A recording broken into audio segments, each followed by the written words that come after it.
गुरुर्ब्रह्मा गुरुर्विष्णू गुरुर्देवो महेश्वरा गुरुर साक्षात परब्रह्म तस्मै श्री गुरुवे नमः. साधना सेवा सत्संग म्हणजे चैतन्य जीवनशास्त्र, म्हणजेच आपला चैतन्याचा मार्ग. आणि या मार्गावर मी सर्वांना चालण्यासाठी प्रेरित करतो. किंबहुना माझ्या जीवनाचं लक्ष आहे जास्तीत जास्त लोकांपर्यंत पोहोचून त्यांना स्वतःच्या प्रती जागृत करणं. मी कोण आहे? मैं देह नहीं नश्वर नासी, मैं अलख निरंजन अविनाशी. या भावाप्रती सर्वांना जागृत करून त्यांना बुद्धिवान, मेधावान, तेजस्वी, ओजस्वी, वीर्यवान आणि महान कर्तृत्व निर्माण करण्यासाठी सक्षम बनवणं हाच माझ्या अस्तित्वाचा मुख्य उद्देश आहे. चैतन्य जीवनशास्त्र जास्तीत जास्त लोकांना शिकवून त्यांच्यामधली अंतरचेतना जागृत करून त्यांना त्यांच्या माध्यमातून एक सुंदर व्यक्तित्व आणि व्यक्तित्व से चरित्र निर्माण से राष्ट्र निर्माण. बलसागर भारत हो विश्वात शोभनी राहो. हा नुसताच बोलाचाच भात आणि नुसताच बोलाची कडी नाही. इथं आपल्याला जर खरोखर भारताला विश्व गुरु बनवायचं असेल तर प्रत्येकाचं व्यक्तित्व सुंदर असलं पाहिजे आणि सुंदर व्यक्तित्वासाठी महान कर्तृत्व करण्याची तुमची तयारी असली पाहिजे. मग बल बुद्धी विद्या देहू मोहे हरेहू कलेस विकार असं जे हनुमान चालिसेमध्ये म्हटलेलं आहे. बल, बुद्धी आणि विद्या या तीन गोष्टी जर आपल्याला मिळाल्या तर आपलं व्यक्तित्व सुंदर होणार की नाही? आपल्या माध्यमातून महान कर्तृत्व उदयास येणार की नाही? आणि महान कर्तृत्वातून महान राष्ट्राची निर्मिती होणार की नाही?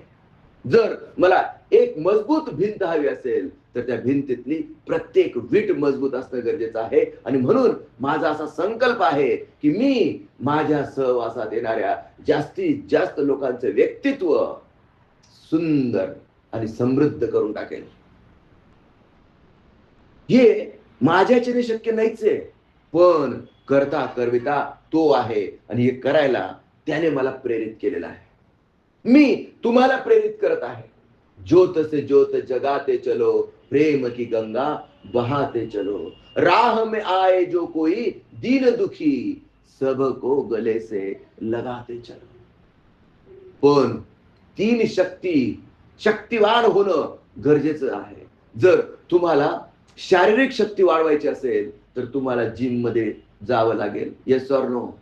जिम मध्ये गेलात तर तुम्हाला महाराष्ट्र केसरी बनायचंय, तुम्हाला आखाड्यात उतरायला लागेल ना. आखाड्यात न उतरता तुम्ही महाराष्ट्र केसरी बनणार का? नाही. अगदी तसंच सुंदर व्यक्तित्व बनवण्यासाठी तुम्हाला चैतन्य जीवनशास्त्राचा अभ्यास करणं नितांत गरजेचं आहे. चैतन्य जीवनशास्त्राचा अभ्यास करणं म्हणजे काय? साधना सेवा सत्संगाच्या मार्गावर चालणं आणि स्वतःच्या अंतरात्म्यात निदान 24 तासातले 24 मिनिटं बघणं. बघा तुम्ही तुमच्यात आणि या बाकीच्या लोकांमध्ये तेवढा एक ग्रॉस मोठा फरक आहे. बाकीचे लोक तर महान कर्तृत्व करतात, कोणी आमदार असेल कोणी खासदार असेल, पण दिवसभरात काय घडलं त्याचं सिंहावलोकन, त्याचं स्वतःच्या हृदयात चिंतन ते करतात का? जर करत नसतील, काही करतही असतील कदाचित, पण जर कोणी करत नसेल तर त्यांच्या हृदयात कचरा साठत जातो आणि या कचऱ्याचं डिक्लटरिंग करणं म्हणजेच साधना सेवा सत्संगाच्या मार्गावर चाल. जर हा हृदयात कचरा साठत राहिला वर्षानुवर्ष नाही, जन्म युगानुयुग हा कचरा तुमच्या हृदयात साठलेला आहे आणि त्याचं डिक्लटरिंग करणं म्हणजेच दररोज महर्षी पतंजली क्रियायोग करणं. आणि हा महर्षी पतंजली क्रियायोग मी तुमच्या सोबत करतो. मला इथे काही माझे अनुयायी तयार करायचे नाहीयेत. मला गुरु शिष्य परंपरा चालवायची पण नाहीये. लक्षात घ्या, हे कशा करता करतोय मी, हे कशा करता माझं अभियान काय आहे? माझं अभियान आहे चैतन्य जागृती अभियान. मी एक गुरु परंपरेचा एक आदर्श शिष्य आहे, एक इमानदार शिष्य आहे, पण मी तुम्हाला शिष्य व्हायला सांगत नाही. मी तुम्हाला शिष्य व्हायला सांगत नाही, मी तुम्हाला साधक व्हायला सांगतो. तुम्ही साधक व्हा. शिष्यत्व तुमच्या हृदयात आपोआप प्रगट होईल. विषय समजला की नाही समजला? जर मी माझे शिष्य बनवायचा प्रयत्न केला ना, तर काही इमानदार बनतील, काही बेईमान बनतील. मला नकोच ते. मला नकोच शिष्य. मला कोण हवे आहेत?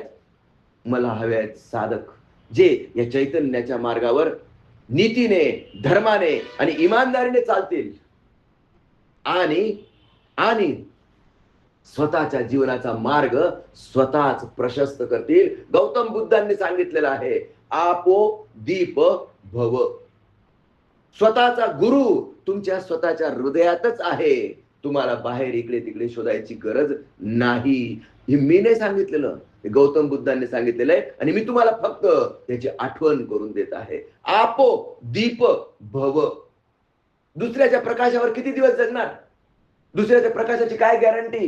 दुसऱ्याच्या हातात दिवा आहे, जोपर्यंत त्याचं तेल जळतंय तोपर्यंत तुम्हाला तो मार्गदर्शन करेल, आणि त्याचं तेल संपलं तर तुम्ही अंधारात.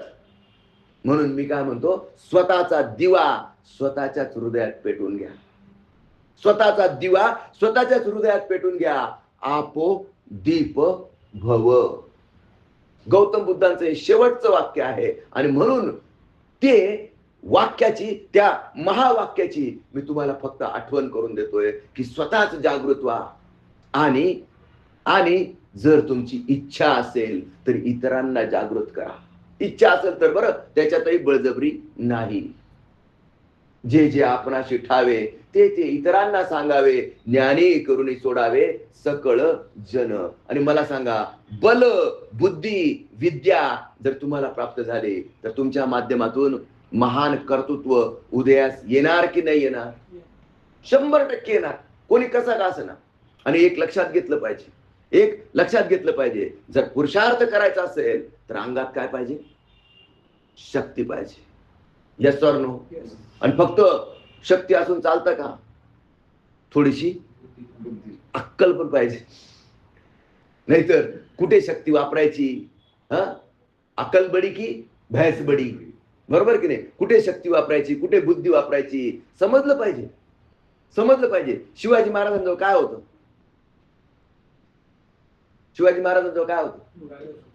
यस, शक्ती आणि बुद्धीचा बॅलन्स होता. जेव्हा आग्र्याला शिवाजी महाराज औरंगजेबाने कैद करून ठेवलं होतं. शिवाजी महाराज निघून तर आलेत तिकडून. कुठून? आग्र्यावरून सुटून तर आलेत, पण त्यांचं व्यक्तिमत्व राजबिंड होतं. त्यांचं व्यक्तिमत्व कसं होतं? राजबिंड होतं. सोबत 10 वर्षाचं पोरगं होतं. कोण? शंभूराजे, बाळराजे आणि मोजकेच सैनिक होते, 5-7.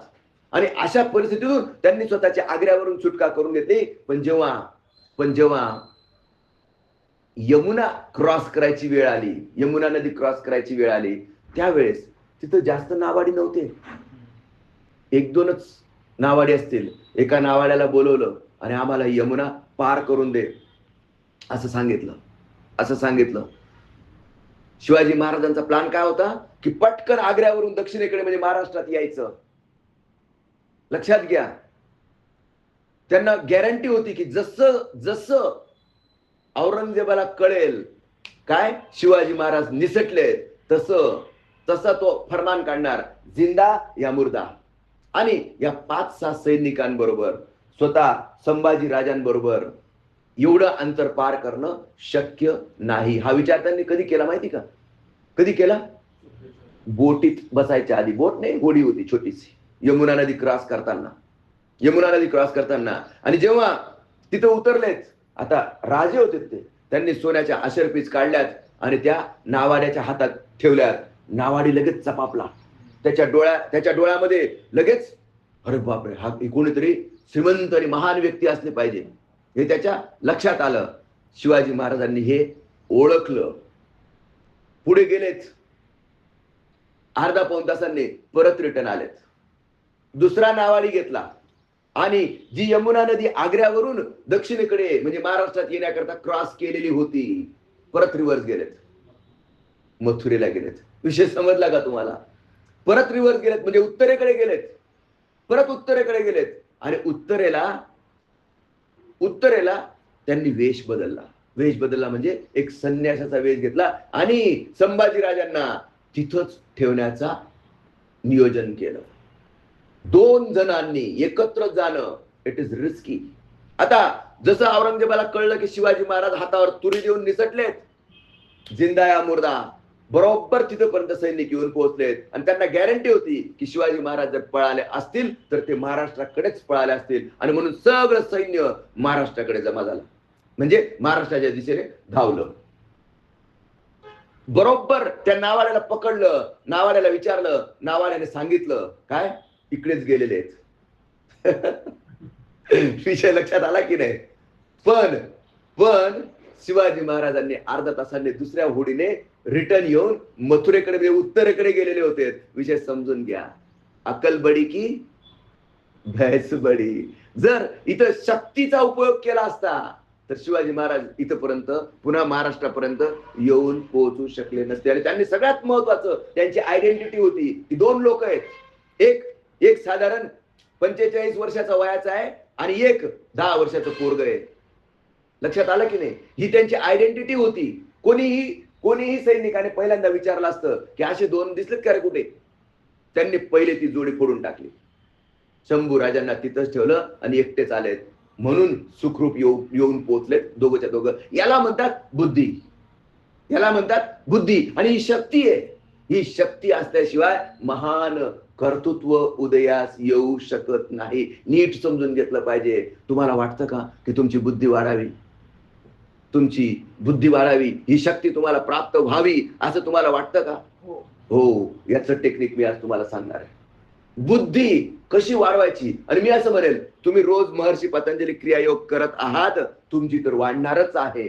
पण जे बिचारे दुर्दैवी जीव इथपर्यंत येऊन पोहोचत नाहीत, मग ते तुमचे मुलं असतील, तुमचे आई वडील असतील, येतो हिताचा कळवळा आणि जीव तुटे तिळतिळा. तुमचा जीव ज्यांच्यासाठी तुटत असेल, तुमच्या मुलांनी स्कूलमध्ये 1 नंबर यावं, चांगले नंबर्स मिळवावेत, गोल्ड मेडल मिळवावं, असं तुम्हाला वाटत नाही का?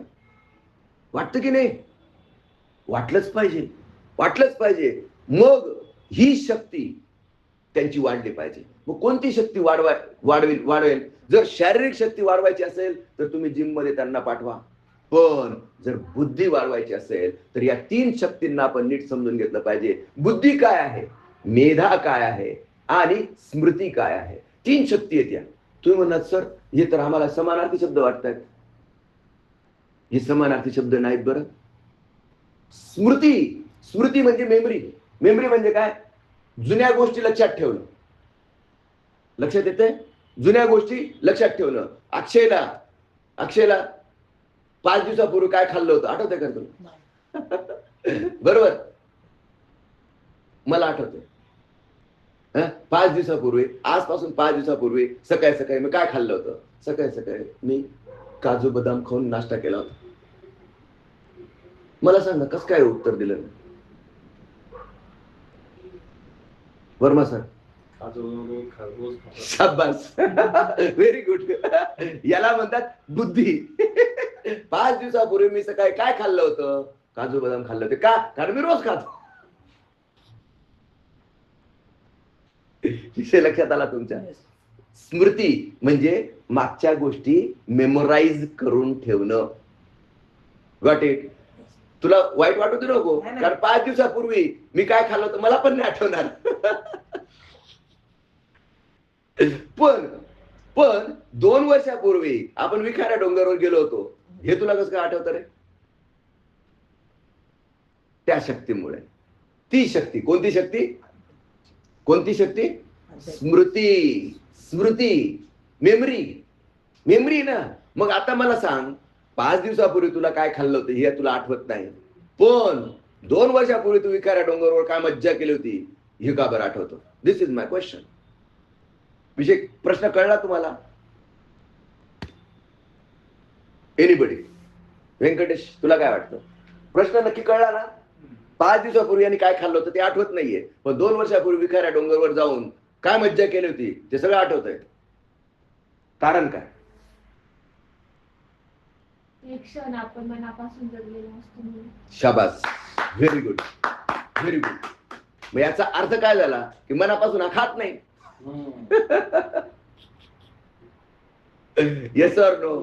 आपण ज्यावेळेस खातो, एखाद्या हॉटेलमध्ये गेलो आणि तिथं सुंदर जेवण जेवलं असेल, ते लक्षात राहतं, ते लक्षात राहतं. पण रोज आपण घरात काय जेवलो होतो हे मात्र लक्षात राहत नाही. याचं एकमेव कारण म्हणजे आपल्या इमोशन्स.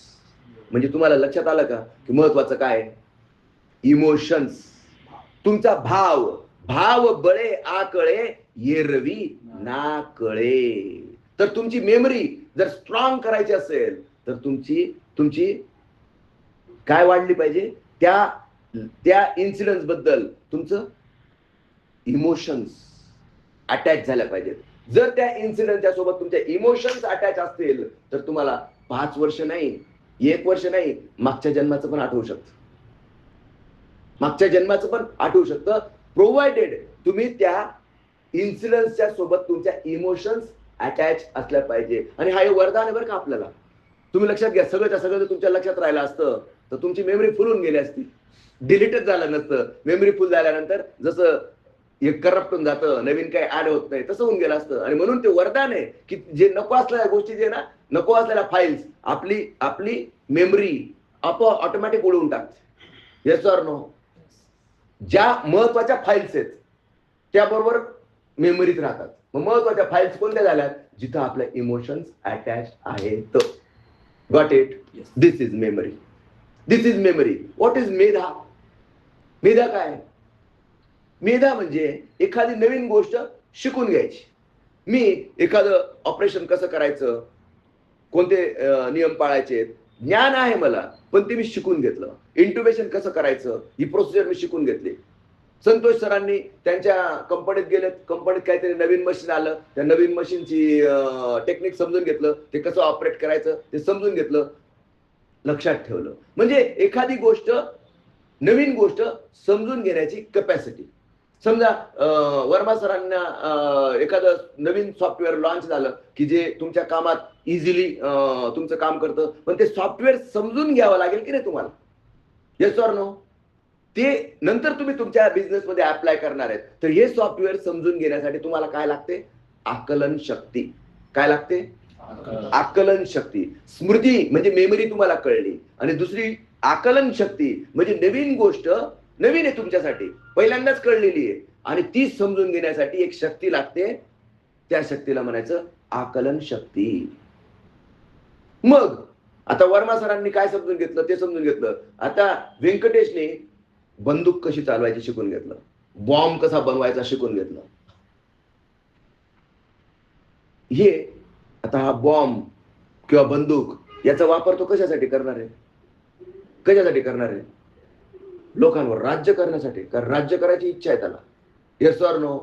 मग त्याची बुद्धी त्याची बुद्धी त्याला सांगेल की अरे हे चुकीचं आहे, हे बरोबर आहे. चुकीचं आणि बरोबर ह्या गोष्टी व्यवस्थित समजावून सांगण्यासाठी जी शक्ती लागते तिला म्हणायचं विवेक बुद्धी. 3 गोष्टी तुम्हाला वेगवेगळ्या कळल्या: मेमरी, मेधा आणि बुद्धी, विवेक बुद्धी. मग आता या 3 गोष्टी जर तुमच्या जर वाढवून दिल्यात मी, तर तुम्ही मला काय देणार? देशी तेव्हा घेशी, ऐसा उदार तू होशी. मी गॅरंटी देतो, माझ्यावर तुमचा विश्वास झालेला आहे, आता तेवढा ट्रस्ट तुमचा डेव्हलप झालेला आहे. तुमची मेधा, तुमची मेमरी, तुमची स्मृती, तुमची बुद्धी, विवेक बुद्धी, 3च्या 3 मी वाढवून देतो. काय देणार मला? अरे बोलो यार. काय पाहिजे? व्यंकेश काय देशील?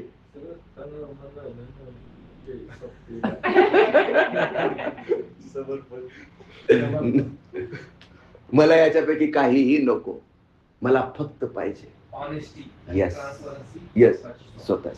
देणार देणार देणार गॅरंटेड. शाबास.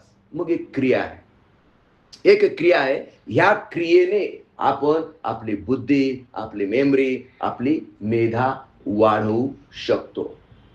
Let us learn. आणि हे शिकून जास्तीत जास्त लोकांपर्यंत या ज्ञानाचा उपयोग काय होऊ शकतो माहिती का वर्मा सर? तुम्हाला किती मुलं आहेत? मला नाही आलं. अच्छा, अजून नाही का? ओके, ठीक आहे. तुम्हाला 2 मुली आहेत, संतोष सरांना. मुलं तर येत नाही तिथं, मुलं तरी ते येत नाहीत, पण आपल्याला काय वाटतं की अरे मुलांनी स्कूलमध्ये टॉप करावं, बरोबर? जर ही क्रिया, या क्रियेसाठी तुम्हाला जास्त वेळ द्यायची गरज नाही. एकदम सोपी सिंपल क्रिया आहे. ही क्रिया जर तुम्ही तुमच्या मुलांना शिकवून दिली तर त्यांच्या या तिघच्या गोष्टी वाढतील आणि तुमच्या वाढतच आहेत. ऍक्च्युअली तुम्हाला ही सेपरेट क्रिया करायची गरज नाही का? कारण तुम्ही ऑलरेडी यू आर डुईंग महर्षी पतंजली क्रियायोग. जो महर्षी पतंजली क्रियायोग करत आहे ऑलरेडी, त्याच्यासाठी या सेपरेट क्रिया करायची आवश्यकता नाही. पण ज्या दुर्दैवी लोकांना इथे यायला जमत नाही, पण तुम्हाला त्यांच्या हिताचा कळवळा येतो, त्यांना ही क्रिया शिकवून टाका. सोपं आहे की नाही शास्त्र? तुम्ही त्यांना ही क्रिया शिकवून टाका. आता जो जुन्या काळात एक शिक्षा द्यायचे टीचर लोक आपले, जर होमवर्क करून आला नाही तर ते काय शिक्षा द्यायचे माहिती ना? अंगठी धरायला लावायची. नाही, हे बघा असं धरायला लावायचे कान आणि उठक बटक किंवा कोंबडा बनायचे त्याला. हे असे कान धरायला लावायचे. इथं सगळे अॅक्युप्रेशर पॉइंट्स आहेत. हे सगळे अॅक्युप्रेशर पॉइंट्स आहेत. आणि जेव्हा तुम्ही या कानाला असं धरतात, बरोबर, हे कानाला ओढतात, तुमची ऑटोमॅटिकली मेधा, मेमरी आणि बुद्धी वाढायला लागते. आणि ही शिक्षा, मला असं वाटतं, ही शिक्षा नाही, ही वरदान आहे. टीचर लोक शिक्षा म्हणून द्यायचे, पण ते त्या विद्यार्थ्याकरता वरदान होतं. मग आता तुम्ही तुमच्या पोरांना काय कान धरायला लावाल का? त्यांना हे सांगा, हे शास्त्र आहे. आणि जर तुम्ही रोज 5 मिनिटं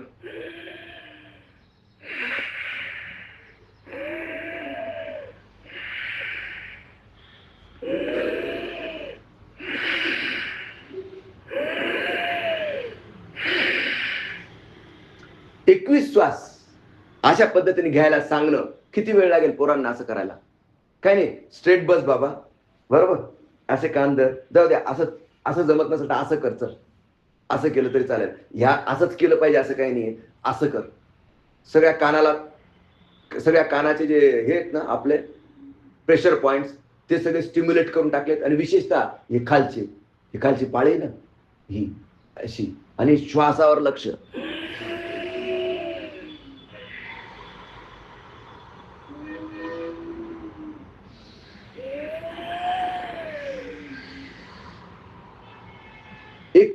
अवेअरफुल ब्रीदिंग.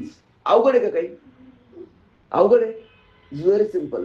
मी तुम्हाला सांगतो, अगदी गॅरंटेड, 200% गॅरंटी. काय? की मुलांची मेधा वृद्धी होणारच, मुलांची मेमरी वाढणारच, मुलांची बुद्धी शार्प. म्हणजे काय? बुद्धी शार्प होणं म्हणजे काय? योग्य अयोग्य याचा निवाडा करणं, काय चुकीचं आहे काय बरोबर आहे हे डिसाईड करण्याची क्षमता त्यांच्यात डेव्हलप होणार, म्हणजे होणार, ही गॅरंटी. पण 1 दिवस केलं, 10 दिवस नाही केलं, नाही, सतत अभ्यास. मुख्य लक्षात घेण्यासारखी गोष्ट आहे. तुमच्या टीचरने तुम्हाला कोंबडा तर बनवला असेल, कान तर धरायला लावला असेल, पण श्वासाच्या प्रती सजग केलं नसेल. Yes or no? तुम्हाला याचा फायदा तेव्हाच मिळणार जेव्हा तुम्ही श्वासाच्या प्रती सजग व्हाल. क्लिअर होऊन द्या, कन्सेप्ट क्लिअर करून घ्या. नुसते कान चोळून तुमची मेमरी वाढणार नाही, नुसत्या कानाला हात लावून तुमची बुद्धी वाढणार नाही. श्वासाच्या प्रती सजग होऊन तुम्हाला हे पॉइंट स्टिम्युलेट करणं अपेक्षित आहे. विषय समजला की नाही सगळ्यांना?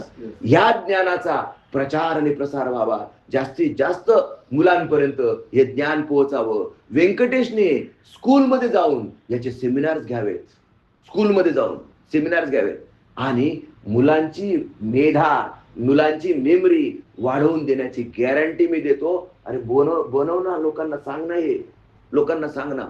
बरं, हे तू लोकांना सांगितलं, हे तू स्कूलमध्ये सांगितलं तर तुझं नुकसान होईल का काही? बोल ना. उलट काय होईल? फायदा होईल. मग हे शस्त्र तुला दिले मी, हे शस्त्र तुला दिले आणि ऍक्च्युली मी दिलेलं नाही. हे तर आपल्या सनातन संस्कृतीमध्ये वडिलोपार्जित चालू आहे. जर शिवाजी महाराजांसारखे व्यक्तित्व आपल्याला निर्माण करायचे असतील तर हे सनातन ज्ञानाचा प्रचार आणि प्रसार झाला पाहिजे. मला शिष्य नकोय, मला काय पाहिजे? साधक. हे समजून घेतील, हे साधना करतील, स्वतः अनुभव घेतील आणि जे जे आपणाशी ठावे ते ते इतरांना सांगतील. याच्यातूनच माझा भारत कर्तृत्ववान होईल, याच्यातूनच माझा भारत महान बनेल आणि हे महान राष्ट्र बलसागर भारत हो, विश्वात शोभूनी राहो, ही संकल्पना, हे माझ्या पूर्वजांनी बघितलेलं स्वप्न पूर्ण होईल. श्री गुरुदेव दत्त.